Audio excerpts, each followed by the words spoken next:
The opinions expressed on this program represent the viewpoints of individual authors or contributors and do not necessarily reflect those of Troy University. This is EconVersations, a joint production of Troy Trojan Vision and the Manuel Johnson Center for Political Economy. Now, here's your host, Dr. Dan Sutter.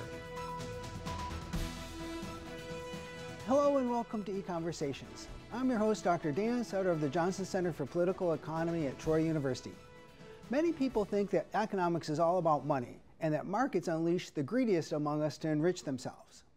When people start learning about economics, they often will see economists as seemingly always wanting to rain on their parade, emphasizing how we can never, as individuals or a nation, get everything we want due to scarcity. Yet when we drill down, we see that markets are built on the principle of voluntarism and constitute a very moral system of human interaction. Joining me on EconVersations today is a philosopher, Dr. James Otteson of Notre Dame.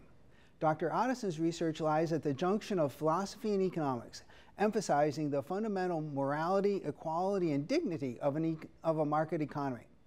He earned a bachelor's degree from Notre Dame and a PhD in philosophy from the University of Chicago.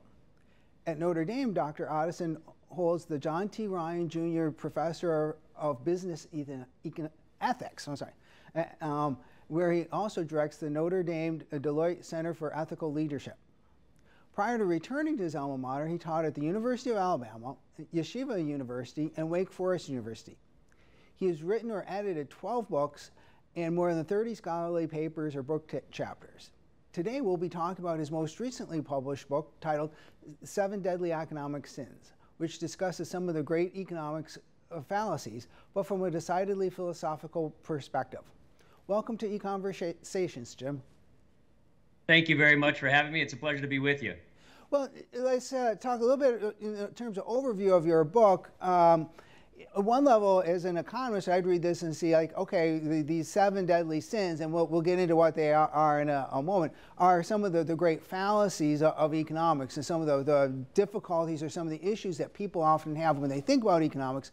But as you emphasize, I think there's also a very philosophical part of this that also extends on it into our own personal lives. So there's not just the possibility that we could end up having some bad economic policy if people buy into some of these fallacies, but it could impact people in their own lives as well. So tell us a little bit about this approach. Yeah, no, you're exactly right. So thank you for asking me about that. But yeah, so the 7 deadly economic sins. I mean, obviously, I'm wanting to evoke in people's minds the 7 deadly sins. Pride, greed, lust, envy, gluttony, wrath, sloth. That's the traditional list anyway. But why are those the so-called deadly sins as opposed to any other sins? I mean, they're vices, but there are lots of different vices.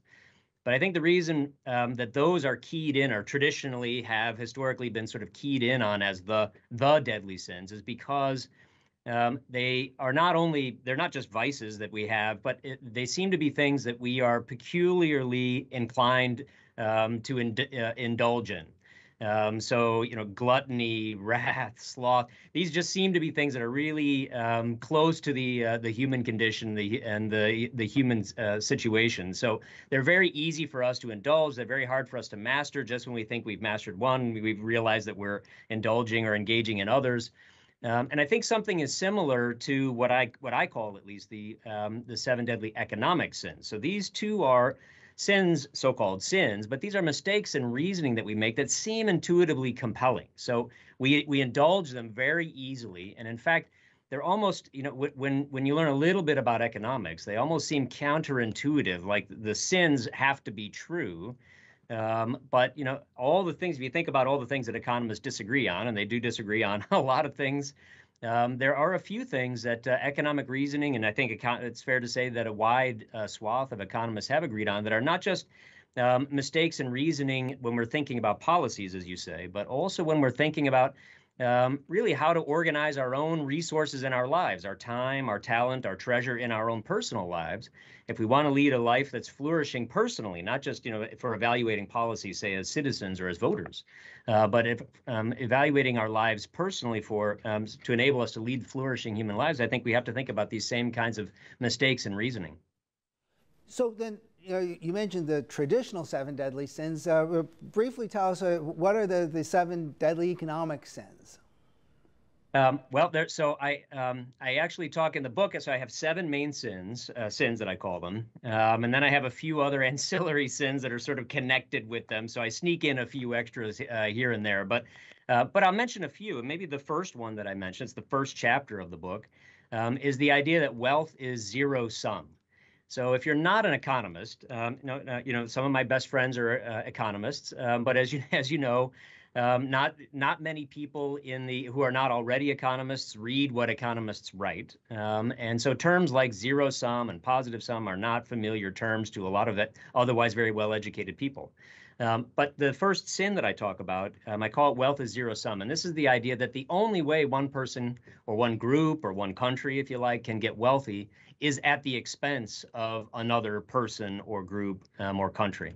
And people, I think, can be forgiven for thinking that, because if you think about, historically, think about the great civilizations of the past, the Roman Empire, or going even further back, think about the Egyptian pharaohs and the pyramids, or coming closer to us in history around the first millennium. If you think about the Song dynasty in China.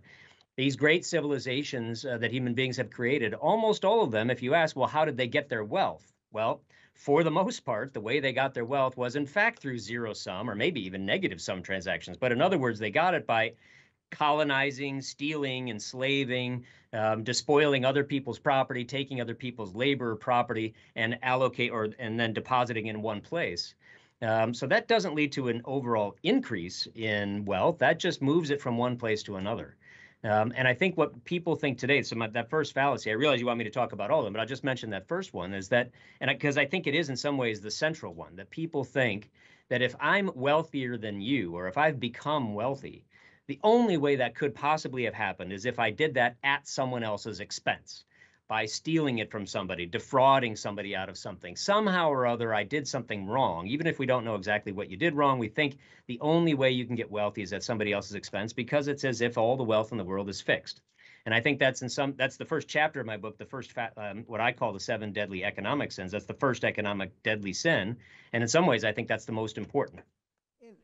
And you can also see how that can spill over in terms of affecting one's own personal lives, because if you see somebody who's successful in life and you don't realize that economics is positive sum, you might think it's like, well, did that person take advantage of me or the people around them?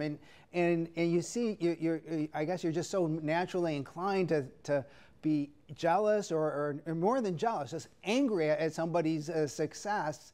Unless you fully understand this thing about economic activity being positive sum.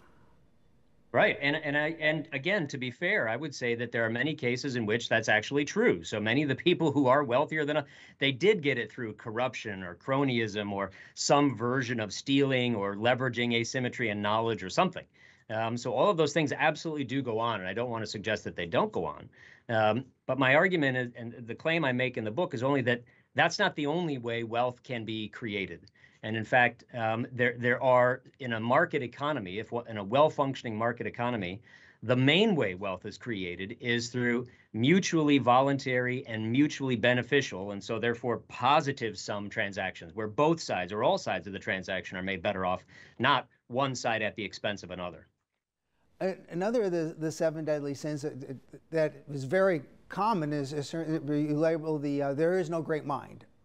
Yes. And so explain for us a little bit about what you mean by this, because I mean, again, it's another of these ones that we so commonly fall into. Yeah. That one actually, that fallacy, I think, arises from a very common situation that I think people have sort of just naturally. We overestimate our knowledge. We think we know a lot more than we in fact do. And we also combine that with the idea that we think there are people out there who have expert knowledge of basically everything. And so you put those two things together, and that gives rise in many people's minds to what I call the great mind fallacy. And so it arises in the following way. We think that, well, surely there's some expert, somebody who studied the situation, whether it's, think about medicine or healthcare or nutrition, or economic policy or any, you pick the large scale issue. Surely there's some expert who knows how we should all organize ourselves so that each of us as individuals with all of our different skills and abilities and our different sets of knowledge, how we should organize ourselves so that we can all achieve the good that we would like to do. What I suggest is, when I say there's no great mind, is that there really isn't any person who knows all of these things. And you can illustrate this very simply, if you'll allow me. It's a very simple way to think about it, at least to generate it. Suppose I say, well, you're smarter than me. Maybe you're a lot smarter than me. Maybe you're the smartest person in the country. So I want you to pick for me what I'm going to drink for breakfast tomorrow morning. And maybe there's only two choices, coffee and tea. Well, you don't know me, so what are the chances that you're going to make the right choice for me? Well, since you don't know me, you're basically it's not a function of your intelligence. So you don't have the knowledge of what my preferences are or what the opportunities available to me are. So if you pick the choices, the chances you'll get it right are just 50-50 because they're just two choices. But if we add another person, two people, now if you're choosing for two people, well, now it's 0.5 times 0.5, it's 0.25. We had a third person, we multiply it again, it's 12.5. Now suppose we had 3 drinks, and now we add not just drinks, but also food, and not just breakfast, but breakfast, lunch, and dinner, and not just for the state of Indiana where I am, but for all 330 million people in the United States. I mean, it becomes very clear, it should become very clear, that the probability that any one person could get that entire decision set correct rapidly plummets to 0. And so what we tend to think is, well, surely there's somebody out there who will know. But the answer often is there isn't. There just is not such a person. Maybe God knows, but God's not running for office. So here on Earth, there isn't any human being who, even by orders of magnitude, has the kind of knowledge that's required to actually organize, say, an economy for a country. And that's a part of it, is what you were mentioning there. Is in Hayek, Friedrich Hayek, the economist, uses the term local knowledge, but that's a big part about what is going on there. And it's not just an economic argument; it's very much a human happiness or well-being argument. Oh, yeah. The person who's going to come in and try and say, like, well, you shouldn't have either coffee or tea. You need to have like orange juice because that'll be healthier for you, or something like that. They simply don't know your circumstances. They don't know enough about other people to be able to offer the kind of really helpful, the kind of accurate advice they would need to have, right?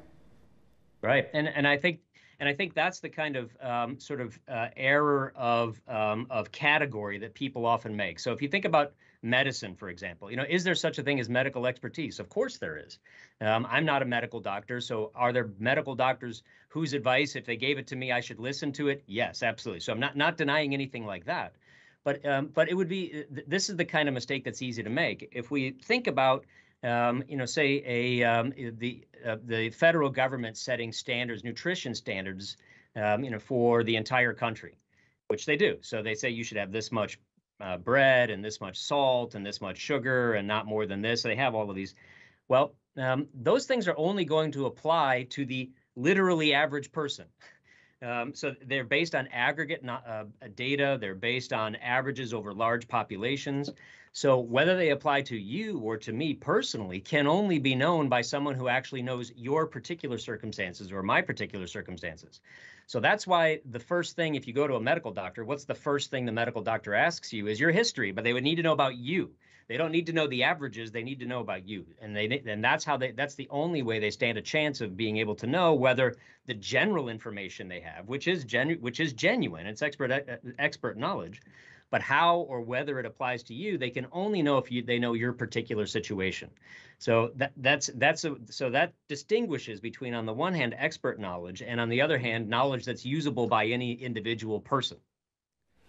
Another of the things you raised that we want to make sure we talk about is regards equality. And you ask, the title of that chapter is Equality of What? But the important point that you make there is that there are different things we could think of equalizing people. And even if you accept that as something that you want as a goal, if you're going to equalize things, there's still have the question of what exactly you're going to equalize. And some of the things you might want to equalize, they're different things, and they can work at cross purposes. So there's some very real limits to equality as this goal. So if you could elaborate a little bit for that.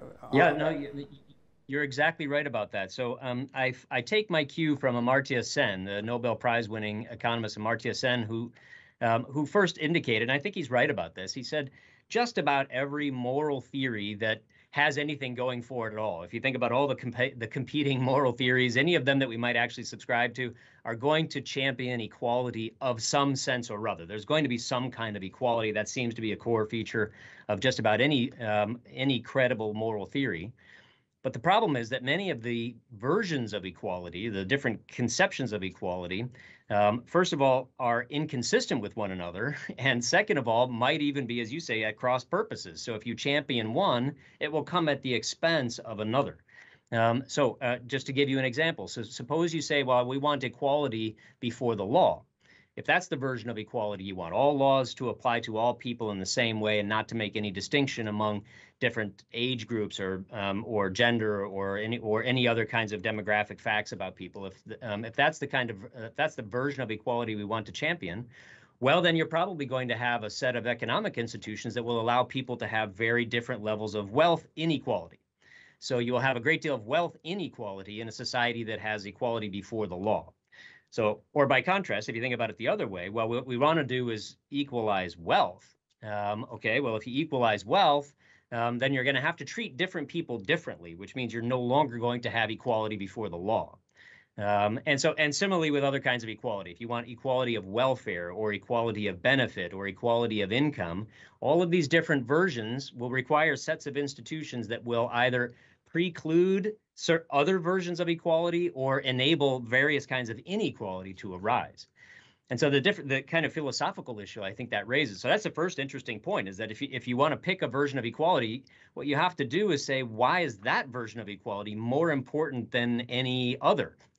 And that's much more difficult to do than you might suspect. And I think one of the purposes of that chapter that I discuss is not just to make the point that you have to try to figure out which of these versions is the one you want, but also when you start zeroing in on or homing in on a version that you think is the right version that, say, policy should support, like equality before the law, let's say, or maybe equality of opportunity, you're going to have to be comfortable with the fact that there will be other kinds of inequality that are now allowed.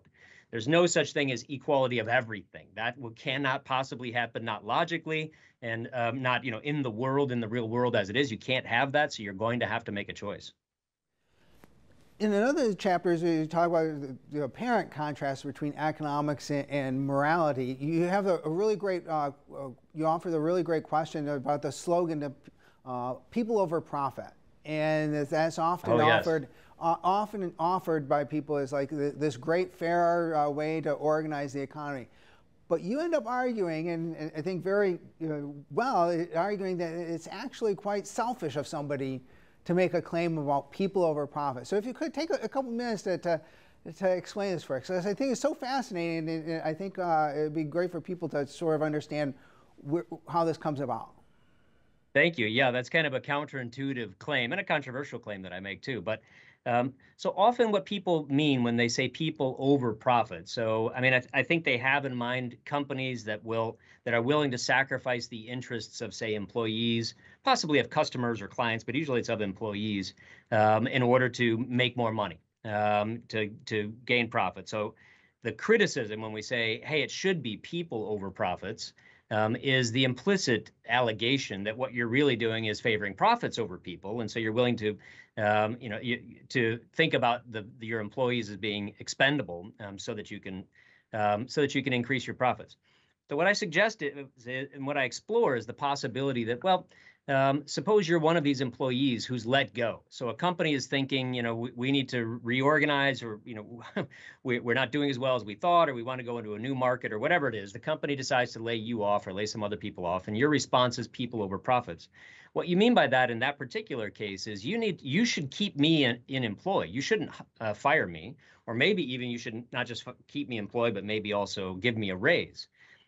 But what I suggest is, and this is the argument I make, we have to keep in mind that if the company keeps you in its employ if it didn't want to, or if it gives you a raise and it otherwise they didn't want to, that money has to come from somewhere. So that money is probably coming from somebody else. So where is the money that they're paying you coming from? Well, it's going to come out of some other employee or some other group of employees, or maybe be translated into higher prices for customers or higher prices for clients, but it's coming from somewhere.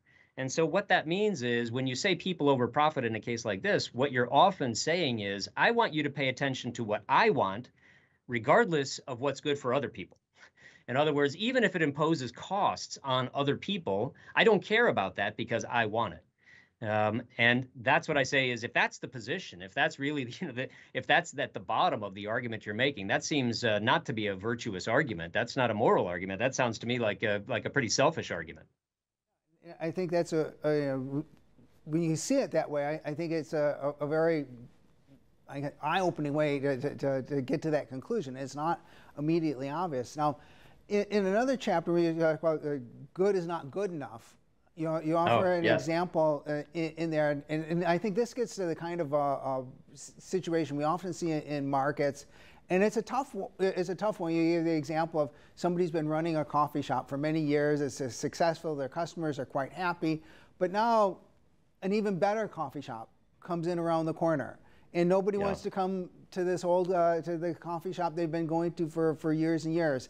And this this coffee shop is now threatened with likely going out of business, and it could be through something that's no real fault of the person running the coffee shop. They haven't been cheating their customers. They haven't been giving them bad coffee. They're giving them the same coffee they have for years, and people are unhappy. But now there's a new option, and they're sure going to lose out there. And I think the reason I think that a lot of people find this somewhat bizarre, because you can fail in markets even though you've not, in some sense, we'd say anything you've done wrong. It's not like, it's not like you fail in school because you didn't study for the test. It's like, okay, if you had opened your textbook and read the lesson, then you would have done better on the test. You in effect could do nothing wrong and still end up failing. And and it's not just a business failing. It's probably that person's life dream, and it could also impact them financially in very significant ways. So, talk a little bit about these kinds of situations that arise in markets, because I think they're some of the hardest ones for us to kind of grapple with or deal with. They absolutely are. It's very difficult, and my discussion of it isn't meant to minimize or diminish the difficulties that something like that can face. So we're all familiar. I assume most of us are familiar with the phrase from Joseph Schumpeter of creative destruction. That this is just the natural process of what goes on in markets. New ideas, new innovation come about, and that renders other things obsolete. And so there's this continuous practice of progress and creative destruction. But I try to approach this a little bit differently. So, going back to what you said all the way at the beginning about the sort of a philosophical way of thinking about it, compare this to, say, dating and falling in love with people. Suppose I fall in love with someone, or you meet somebody, you fall in love with that person. And that person really is the love of your life, and you're imagining spending the rest of your life with this person, and maybe you're even beginning to make plans, but all of a sudden this other person you're in love with decides, well, no, actually I love somebody else. And maybe you dated for a while, maybe you'd even talked about getting married or something, and maybe you even had conversations, over the months or years even that you were dating about what your future life might be like as life partners. But then all of a sudden, the other person says, sorry, I just met somebody else. I'm going to go elope, let's say, take the worst case scenario. Just met somebody, fell in love with somebody else. I'm going to go elope with that person and never, and our relationship is over. Think about the person. So the person who fell in love with the other person, you are devastated now. If that really is the love of your life, this is going to be very hard. You can't just, get over it. This is something that's going to take it's going to be painful. It's going to take time. It's not clear what other people can do for you. But my suggestion is, and this is how I think it relates to the coffee shop scenario, is what are you, the person who's now disappointed, who fell in love and is disappointed? What right do you have to the other person who said no thanks to you and went on to somebody else? Can you sue that person for the affection you wanted to have, or children you imagined having with that person or something. No, of course not. So and the reason for that is very important. What the reason for that is, it's because the other person is a free person and gets to decide with whom or to whom to share affection and from whom to withhold affection as a free person. And even if that means it disappoints people, even if it comes about as a matter of sheer luck or sheer accident, people still have the right to decide, no, I don't want to be with you. I want to be with somebody else. And I think that's part of the price that we have to pay for living in a free society and respecting one another as agents of human dignity, that we have to respect your choices about things like that. And I think that's very similar then, or the argument I make is that that's similar to the case with the coffee shops. The coffee shop owner who now goes out of business because another coffee shop opened up across the street, is it disappointing, maybe even devastating? Yes, it very much is. But does that mean that the now out of business coffee shop owner has any right to claim against the patrons that are going somewhere else? I say the answer is no. And for the same reason, the coffee shop owner has no more right to those other patrons than you have a right to that somebody you fall in love with, to guaranteeing or forcing them to be in love with you. Sometimes we suffer disappointments, and yeah, that's part of the human condition. It's part of human life. Doesn't mean it's a good thing, but I think that's part of, as I say, that's part of the price we have to pay for respecting one another as full moral agents who possess human dignity. And I guess that the whole idea that good isn't good enough, and there is a economic part of it as well. To say, if there's only going to be like one coffee shop in this community, there's only enough business for one coffee shop. It really needs to be, we want it to be the best one out there. And if somebody's come along with an even better coffee shop than the one you've been running for years, and at some level we need to have that one coffee shop be the best it can be, not just a good one. And that's a hard point. It's a hard point to sometimes see, especially when you realize, like, well, I mean, it's good and life is good, and people have their life plans here, and we don't necessarily want to disrupt them. Yeah, and this goes back to the economist's point that you said before about raining on people's parades. We do live in a world of scarce resources, which means that we can't have all the good things we would like to have. So we have to make choices, and sometimes putting resources in one direction means you cannot put those same resources in another direction. And so what you have to do if you want to make good use of our limited resources, which includes things like our time or our skills and abilities, in addition to things like our money, is we really have to ask ourselves not just whether something we're thinking about doing would lead to a good result, but would it lead to a better result than the other things that are available to us. So so just saying it's good is not yet good enough in that sense. It has to be better than the other alternatives. In the conclusion of your book, you wrap up by reminding, because this is a theme you'd had throughout this book and other books of yours, is that the markets give everybody the right to say no, thank you to other people when they make you offers, and you advocate that we need to know. We need to make sure we know how to exercise our option to say no, thank you, and I think that's a really an important point to raise here, that people do have abilities to say no. Yes, and I think that's something we sometimes forget. An unexercised right is a non-existent right. So you have the right to say no, thank you to any offer or proposal that anybody would make to you, and I think one of the paths to virtue is exercising that right liberally, saying yes only to the right things and saying no to a whole host of other things. So I think saying no thank you to things is one of the guarantors. It's sort of the guide rails on the path to a virtuous and flourishing life. And again, it's in things like therapy and counseling, they always talk about having to set boundaries, and I think it's an area where a lot of people struggle. And I think we can sort of see that it goes back. We have a market economy that's built on that entire right, and that's the sense in which you're sort of like respecting the dignity of people. That's right. And sometimes we think about real freedom being able to say yes. And what do markets give us? They give us lots of options and lots of different possibilities. But in some sense, I think really the path to a virtuous life is figuring out what are the very few things I need to say yes to, and then I need to say no to everything else. Well, thank you so much for coming on and talk about this, and thank you all for joining us. Join us again next time for another EconVersations. This has been EconVersations. a joint production of Troy Trojan Vision and the Manuel H. Johnson Center for Political Economy at Troy University.